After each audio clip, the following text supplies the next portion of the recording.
What is up, my friends? Today is a very special day. If you've been watching my IGTVs and my YouTube, you've seen that I've been doing just a flurry of what I call Zadvice and coffee. It's basically just me giving short, little, really impactful drops, downloads, of information on business and life and my philosophy on how to do both even better. And so what I thought would be cool is if I took this live. And as you've seen me talking about over the past couple months, I'm really obsessed with bringing the audience closer and bringing them back in. That's you. The idea that social media is the way to connect, for me, has faded. I've realized that there is a net between myself and the people who love my work, who follow what I do. And that net is this platform, Instagram, YouTube, wherever you're watching this right now. If you're watching this on one of those platforms, I can't directly contact you. I can't directly get to you. So I've been making a very strong effort, especially in 2020 moving forward, to bring my audience back in where I can actually meet you, where I can actually have a real relationship with you. And I'm doing that through text message and phone calls. I'm doing that through direct mail, and I'm doing that through in-person meetups, which is so important. So this is the first of those in-person meetups. It's January 2020, and we're having the first Zadvice and Coffee Live. We have about 29 people coming to this meetup here in LA from all over the US. Actually, we have people flying in from New Jersey, people flying in from Vegas. We have people driving up from San Diego, coming from all over just to spend 3 hours here to talk business and life. And now you're gonna get to see exactly what it's like. I'm not gonna move the camera too much. Hopefully we can get a good shot from here, but this is before the audience has gotten here. We rented out a beautiful space on the west side of LA, and well, we'll see how it goes. Catch you in a minute.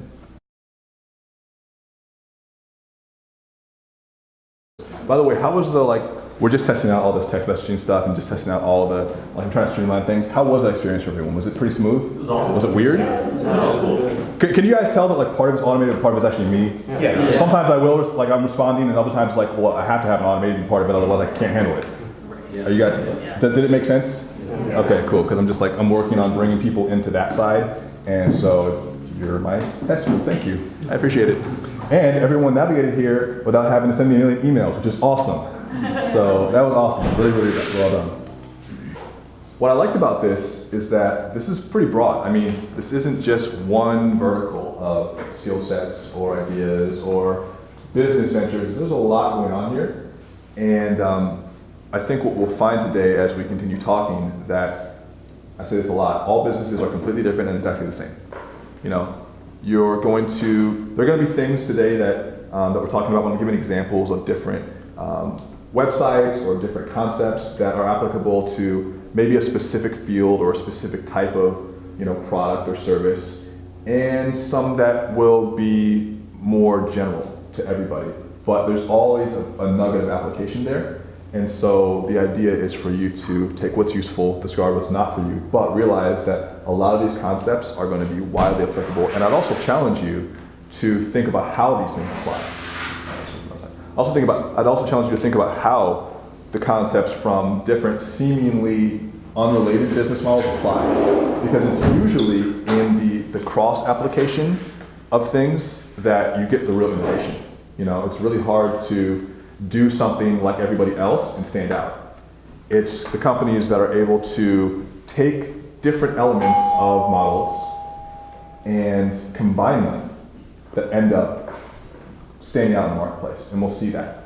We'll see that today. Okay, so how many people here are still in I would say, the 0 to 1 phase, where you're looking to figure out what you want to start, or you're in the developmental process of making it happen, but you don't have an actual business making money right now? Okay, fair enough.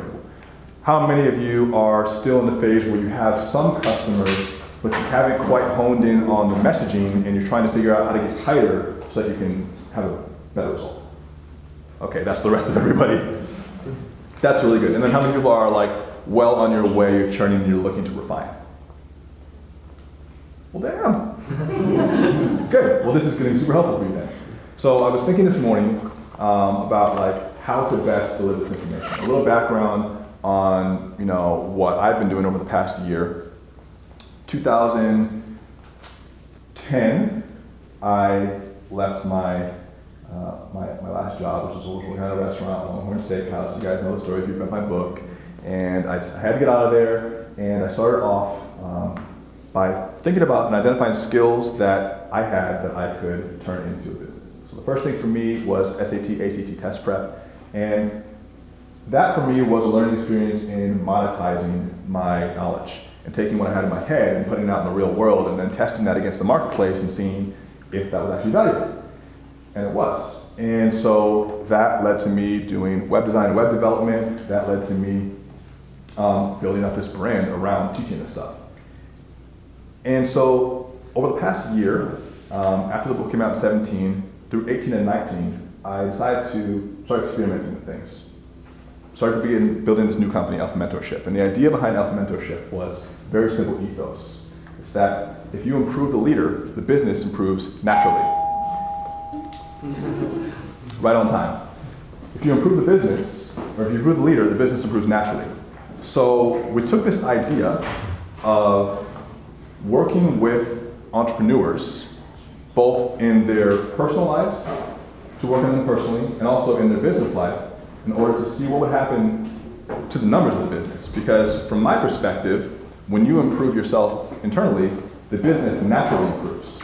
And so we took a year to work with these entrepreneurs to help build their skills, so like actual real business skills, building a company, building an organization. We work with them to hold them accountable, and then we work with them to mentor them, to guide them through the hard parts.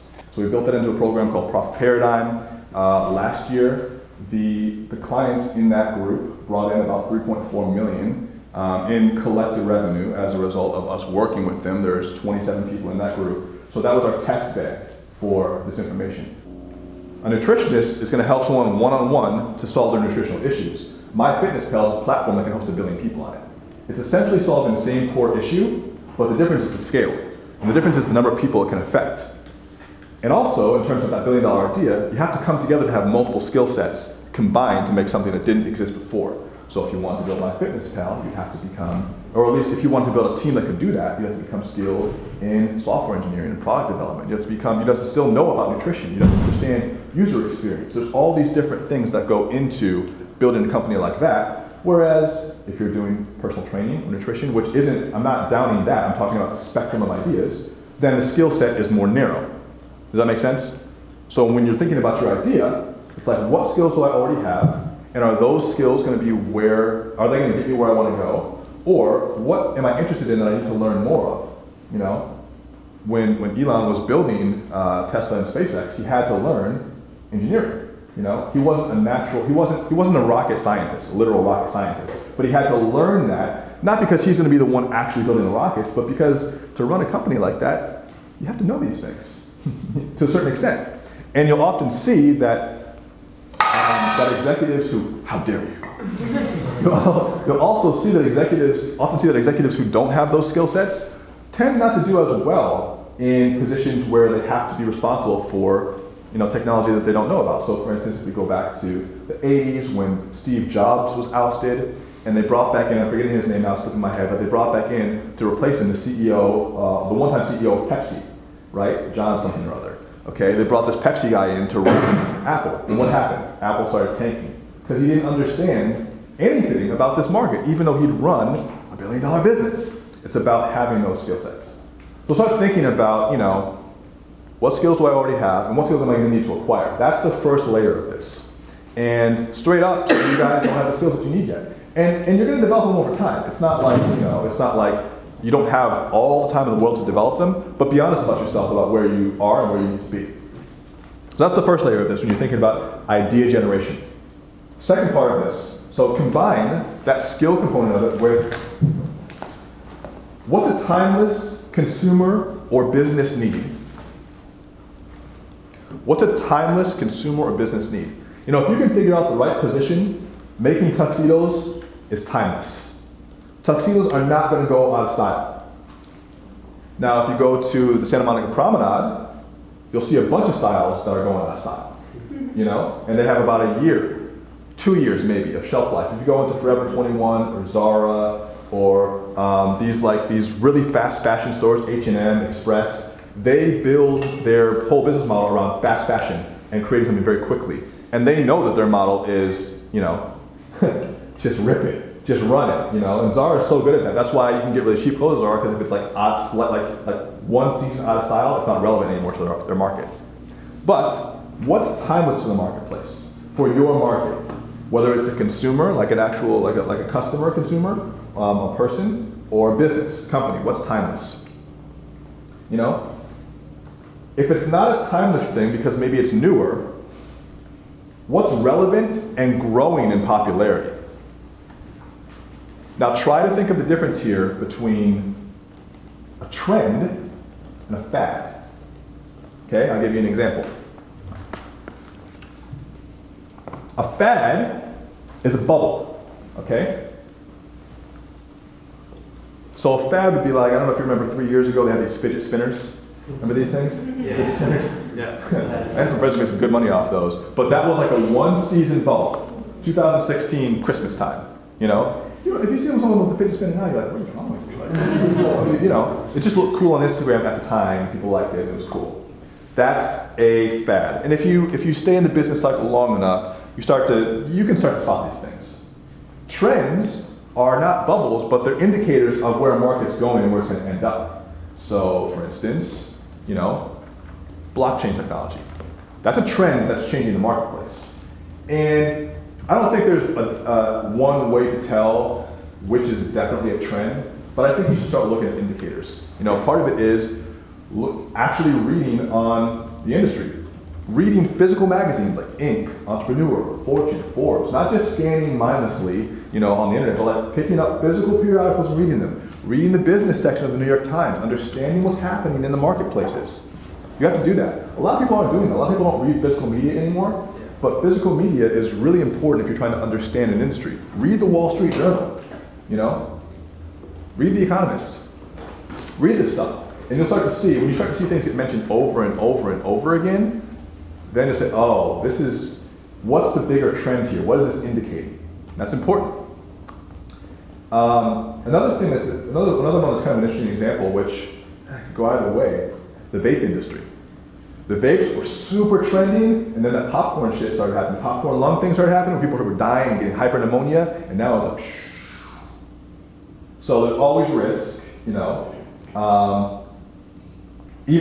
a multi-billion-dollar company like Juul, they're hit hard, and I don't know if they're going to recover. I think mostly just because there are a lot of irresponsible people making those products, and so that's a whole different conversation. But still, being able to identify the difference between fads and trends. What's a bubble and what's an indicator of progress? Who can think of some other trends that are indicators of where a marketplace is going? Anybody have any good ideas? I think about like Impossible Foods is like yes, veggie. Great example. Trend. That's where we're going because we want to be healthier and it's seen as an alternative. That's right. So we have skills. We have the idea of timeless need versus growing popularity. And then when you combine your skills or the skills you want to acquire, when you combine that with the consumer need and the trends, then you have to consider a few things because this is your business. So considering this. Questions to write down and really think about this. You're not going to be able to answer this today. These are some things to sit with. What type of lifestyle do you want to live? What type of lifestyle do you actually want to live? And again, I was talking to one of my close friends. His name is Nathan. He runs this publication called Founder Magazine, and we were talking years ago. And he was like, bro, I was talking to somebody. He's Australian. I don't have a very good accent. He was like, bro, I was talking to one of my mentors, and I was like, is there any way to run an 8-figure business without getting stressed and going crazy? And he's like, no, so I don't care. Depending on what you want to do, that's going to influence your lifestyle. Everyone has their own limits. Everyone has their own values, and you have to determine what's right for you. There's a lot of noise out there, especially on social media, about what you should be doing, about what type of business you should be running, and what really successful means. If you're not doing 7 figures, if you're not doing 8 figures, if you're not doing 6 figures, if you're not, whatever. Everyone has their opinion for what your business should look like, but you have to first consider what your lifestyle is going to be, and what you're comfortable with and what you're not comfortable with, and where your boundaries are. Because if you violate that boundary, you're not going to be happy, and business is supposed to serve you. Well, it should serve you and the people that you're actually serving, your customers. But you're making this from nothing, and so it has to be something that aligns with you. So considering what type of life you want to live. Also considering how much time can you spend managing the business, which goes part and parcel with that. How much time can you actually spend managing the business? Depending on what type of service, what type of product, what type of enterprise it is going to determine, how much time it's going to take. If you're doing e-commerce and you figure out how to really get that thing running, you can do it where it's pretty hands-off. Now, depending on how you want to grow it, if you want to turn it into, Nasty Gal, then it's a whole different thing. That is different. But, I have some friends who run e-commerce businesses that are mostly hands-off and they're making a lot of money. Now, it doesn't mean that it won't take a lot of time on the front end to build that. There's always a time. It's not like, I'm just going to do a Google search and set the store up on Shopify and then I'm rich. Like, there might be 5 years of building to the point where then you can say, I don't have to do anything today. It's always give and take. Whereas, if you're running a service, you might be able to, it might not take you 5 years to start making money. You might be able to get started tomorrow. But then there's that direct time investment because you're performing a service. So how much time can you afford to give to the business? What are your responsibilities? What's your family life like? All these things. What are the other areas of your life that you want to balance? How much time can you devote? How scalable do you want it to be? How scalable do you want it to be? And this is a question you got to ask in yourself. So we made the example of, the difference between, That'll be great. Okay, we can do plenty of Q&A. Okay, great. So let's start. Who has a burning question that they think will be not only relevant for them, but for everyone in the group? So, can you say your name before you? my name is Keaton, and I'm the copywriter. Hi, Keaton. Good to hear. So I've been basically jumped from full-time job to full-time copywriter. Yep. We split just kind of everywhere. I've been doing copywriting, like you said, when you started off in marketing. So I've been writing emails, newsletters, websites, ads, like sometimes just all kinds of different stuff, kind of just trying not to miss out on clients. And recently I've been really thinking about niching down, and I guess what would you say is the best way to do that, I guess? Or would you recommend staying broad for a little while and then like starting to niche down, or am I just wasting my time? And is it better to just start or move forward much more niche and then grow from there? The reason to start broad is to figure out what you like. To figure out what you're good at talking about. So I know, like for me, with copywriting, I'm really good at like fitness and health stuff, tech, and making money in those niches. Like those are where I've had the most experience, so I can speak the language of that customer well. If you came to me and said I need a website for like my pet sitting business, I could definitely do it, but I'm not going to be as connected to that audience. So you start broad in order to figure out what you're good at, and then you niche down. But it doesn't need to be like, you don't need to make a snap decision. You could try several different positions over time to figure out what's going to be right for you. And then when you start to get the response that you want from that market, then you can focus more. Does that make sense? Yeah. So just wait a little bit more for more response, I think, because I've gotten good response on like email marketing and web copy for the most part, and then from a few different industries. But there's just like this part of my brain that's racking at me. It's just like I need to simplify my business because I've been spending a lot of time away from my people and things that I enjoy doing, and I feel like I could make more profit doing less work and just more focused work than trying. And my offer would be more simple, my marketing would be more simple. Yep. Anyway, that's where I've kind of been struggling. Yeah, one of our students in Paradigm, his name is Charlie. He runs a marketing and copywriting business, and he was starting off working just with e-commerce businesses, which is a fine niche. But then he got even more specific by going not just because e-commerce is a high level, like top level. They went right from e-commerce to athletic apparel. So you can market for e-commerce and you can get good at that, but e-commerce is an even wider net than athletic apparel. And he found that the reason he found that out is because he was doing e-commerce and he had 3 clients who were all apparel and they were all crushing it. He's like, well, I could keep taking more e-commerce, or I could just double down on my wins right here, use these case studies as great examples of what I can do to build a whole position around this, and then go for that. And not only was he able to get better results for those types of clients, but because he specialized even more, he was able to charge more because he's like, you can go to other people who do e-commerce marketing, but I do this for apparel. I'm like, oh, well, I'm apparel, you know? So, but it took him like a year to pick up that position. And now he's starting to pick up steam faster, you know, as he started dialing. But you don't have to rush it, you know? I just feel a lot of pressure, I think. I know, I get it. Yeah. Yeah, but you can pick it up. Cool. Perfect, thank you. I guess my name is Rick. Hi, Rick. Hi, Rick. So my question is around like team building. Like when you think about like scaling and how big you want something to grow, like do you think about like bringing people around that you trust early on, or do you focus on people that have skills that you think could be useful? But like, what's kind of your thoughts on like building a team and having partners and different things like that? That's a great question. Before we leave, someone remind me to give you the book list, because I have a list of books I want you guys to read. It's like 9 or 10 books. I'm like, I gotta read these books. But one book on team building I think is really useful for you guys. It's called Traction by Gino Wickman. If you guys haven't read it, it's very, very important. And what Gino says in that book is that there are three qualifications for bringing team members on. And basically it's that they have to get the position. So like in terms of like filling the position, right? They have to get it, want it, and have the ability to do it. So first, you get it. Like, I understand what's required of me. Some people don't even make it to that level. I understand what's required of me. Then they have to want to do it.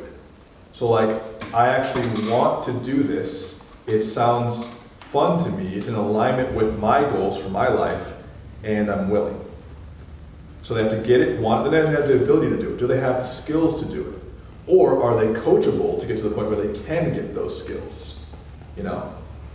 Get it, want it, ability to do it. A lot of times when we're starting off, the people who are immediately accessible to us are our friends.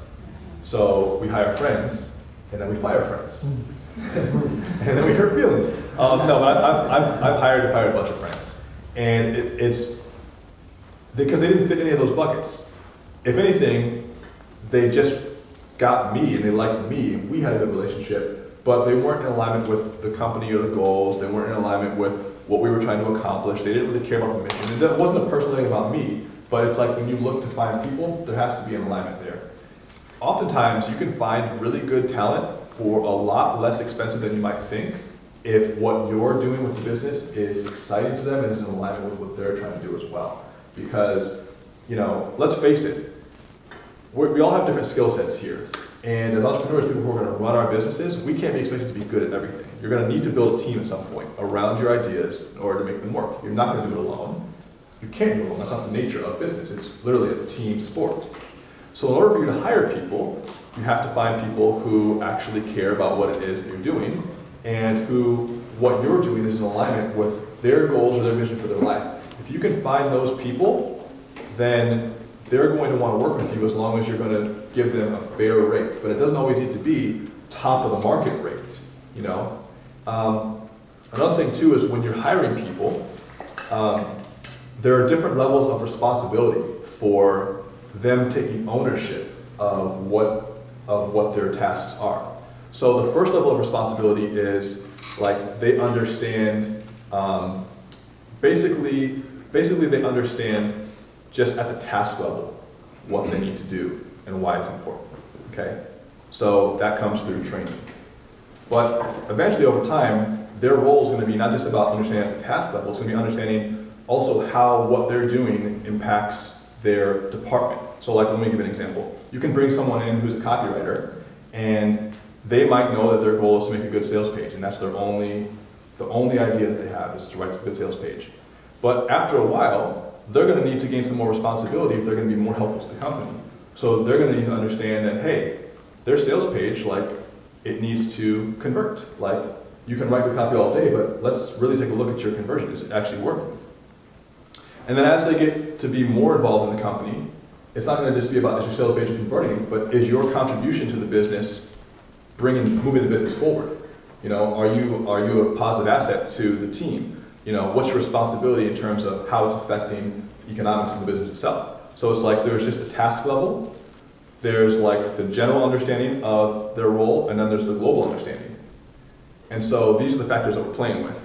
And And when you're hiring people, you're not always going to know if they have all these things immediately, but you should start designing your intake process to start filtering for these things. Another good book, which I don't have written down in the book list, but it's called Who, W-H-O, Who by Jeff Smart. It's a book on hiring. Very, very good book on how to identify and qualify candidates. Obviously traction as well. I got you. So you've obviously you've done some great things with multiple businesses. You've built your own personal brand really great.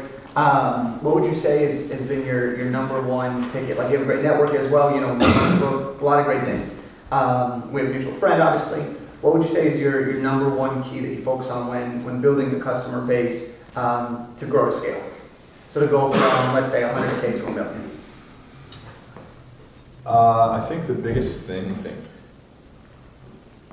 And are there different product lines that you wanna talk about within that, right? Like you have your entry level product, your book, and then grow. Well, for instance, I know that you speaking, consulting, and coaching. What's the actual product you're selling? So I do speaking, I have my book, and then I have online programming that we're getting ready to release this year. Okay. So I think the most important thing is making sure that you have a clear idea of the customer journey. Yeah. Because again, I think that we underestimate the importance of the individual customer in an age where scale is so touted. It's gotta have 1 million followers, gotta have so many different types of, so many different leads. But there are so many businesses out there that don't have big social imprints that are making millions, but we just don't see them because they're not out there like that. And a lot of times, on the flip side, the businesses that have big social imprints don't know how to utilize them and aren't doing as well as you think they are. So there's a disparity there. So I think that for you especially, understanding, okay, the book is my entry level point. And you want to, almost like a catcher's mitt, collect as much of the information you can on those people and then understand what that customer journey is. So for you, it could be, there could be a consumer end to it where it's how-to products. There could be a corporate level to it. And then that's just, then the could be corporate speaking. And then on top of that, there could be corporate consulting. And so getting really clear on what the different customer journeys are, and then trying to get the maximum value per customer. Yeah. I'll give you a good example.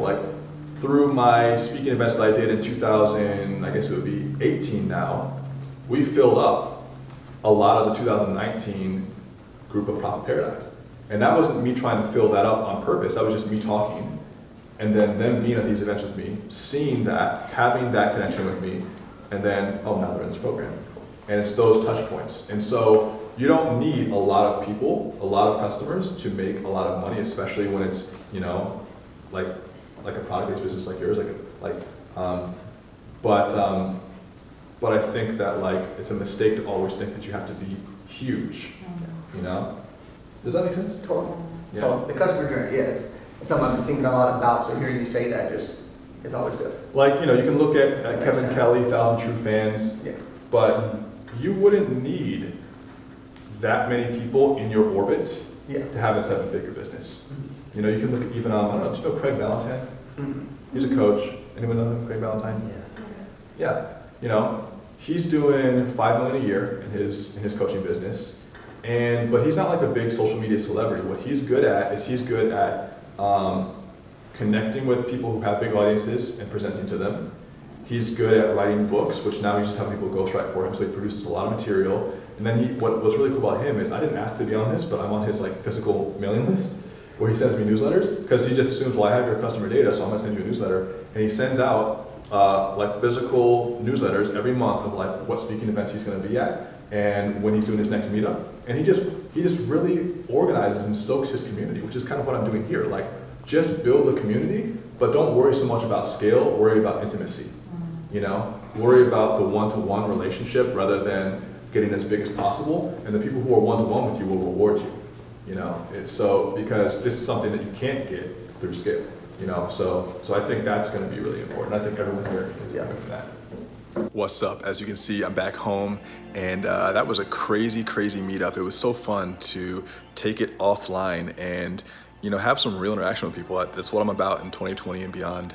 And so that's all I can put on this video. We were meeting for about 3.5 hours, and honestly, we needed more time. So next time I do one of these, I'm gonna schedule for overtime so that we can have enough time to do all the Q&A we need to do. But it was fucking dope. And I wanna see you with the next one. So if you want to join me on one of these Zadvice Lives where you wanna get time to hear what's happening in business right now, where you wanna get some really deep talks on philosophy and life and understand maybe what's going on in your marketplace, and then have some time to ask Q&A, not just from me, but from other smart people in the audience, just shoot me a text. It's +1, because I'm in the US, 704-343-6659. Just text me, say hey, better yet, text me Zadvice, and I'll see you. And what will happen is my phone will shoot you out a little message that says, hey, add your name to my contact list. You add your name to my contact list, and after that, it's all me, baby. So much love, I appreciate you. Hit me up in them texts if you want to be at this next event, because I'm shooting out text messages every time I do one. The next one I believe is going to be in Miami, but I'll have to shoot you that text so that you know. And that's all I got for you. I hope you enjoyed this, and I'll talk to you soon. Peace.